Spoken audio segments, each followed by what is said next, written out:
jobs than the men had, so they came in a sense, nearer the bottom than the men were as a result of their qualifications being different.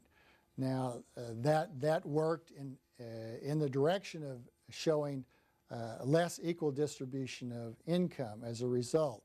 There have also been major changes in the makeup of households. Many of the discussions of income distribution relate not to individuals but to households.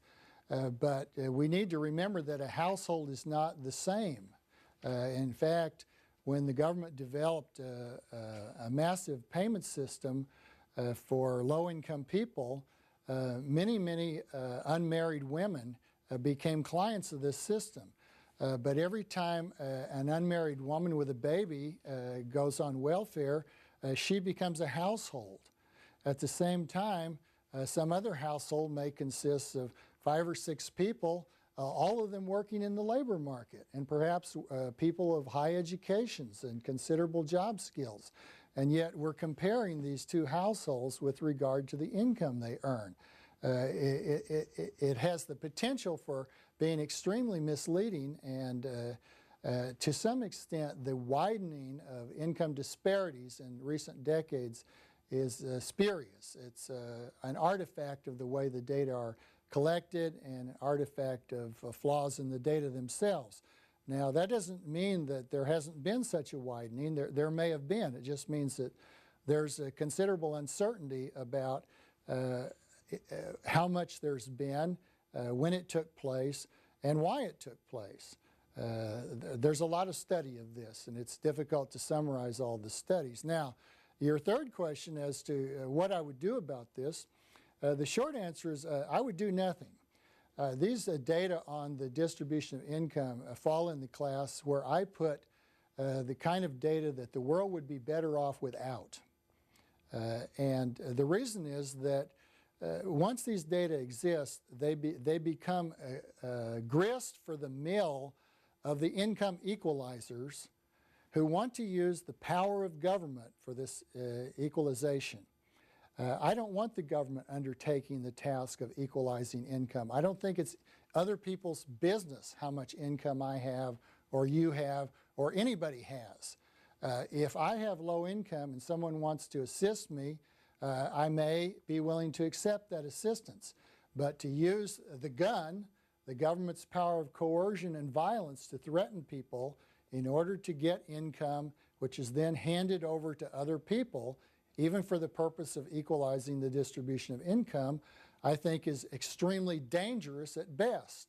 So once we move in that direction, we move toward a system in which government power is the decisive element in shaping every aspect of human life.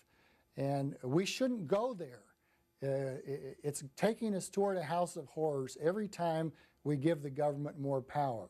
Government is too dangerous to entrust with the power of deciding who has how much income. Now, a portion of this widening disparity in incomes may be attributable, and probably is attributable, to the government's use of its power to give privileges of one sort or another to various people. I've been talking a lot about financial institutions in this program.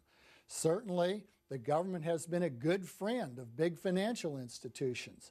It's provided a Federal Reserve System, which is available to come to the aid of banks when they find themselves in trouble. But the people in the financial industry have often reaped enormous incomes because of their connections with the government.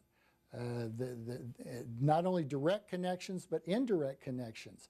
And so if the government is using its power for the enrichment of people at the top, that's something I denounce just as much as I denounce any other attempt of the government to equalize incomes. This is not a legitimate function of government. The people going all the way back to John Locke who've tried to say, why is government a legitimate institution, have never answered that it's because we need people with a gun to redistribute income among us. they've always given more plausible arguments, saying that without government, our rights will be violated by criminals. And so we surrender our right of self-defense to the state, and in return we look to it to more effectively enforce our rights.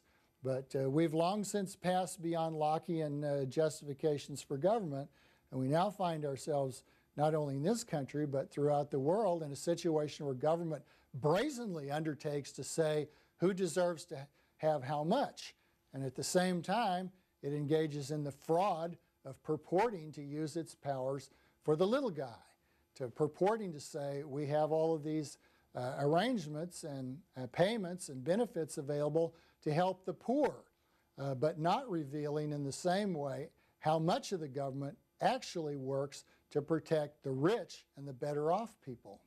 North Richland, Texas, please go ahead with your question for Robert Higgs, author and political economist. Good afternoon. I certainly agree with you on the industrial military complex, but some of this other stuff I just can't believe that I'm hearing. It's people like you that are the first that are wanting firemen if you've got to fire a policeman, and all this is sponsored or financed by the government. Now, if you're saying that our biggest enemy is Congress, I would agree with that.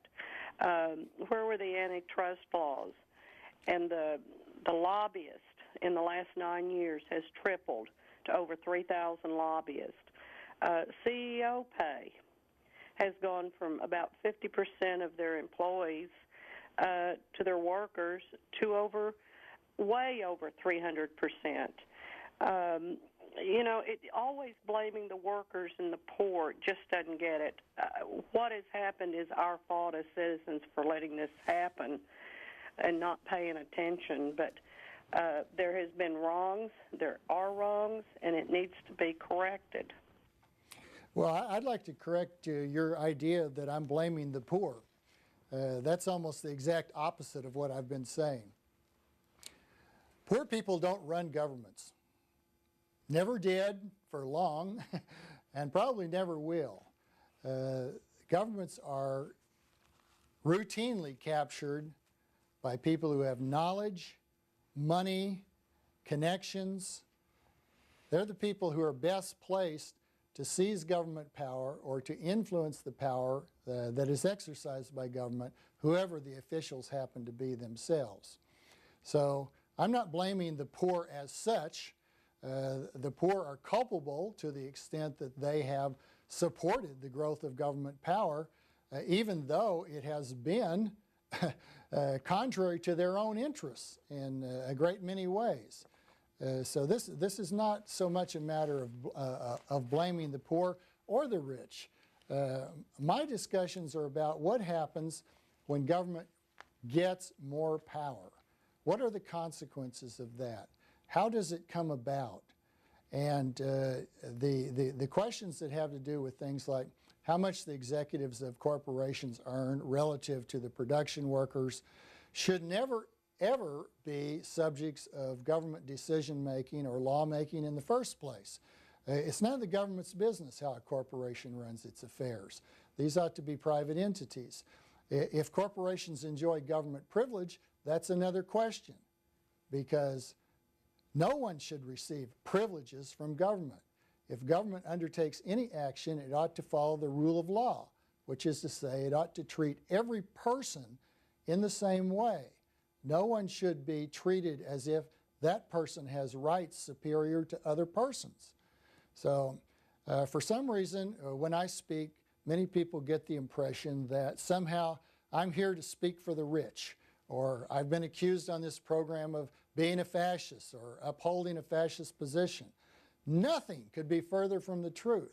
If I didn't believe that this growth of government had been harmful to the great mass of people, I wouldn't have carried out my life's work as I have. I believe it's been tremendously harmful to the great mass of people. But the great masses have been brought along with it, acquiescing in it, or even clamoring for more of it, because they've been misled to believe that the government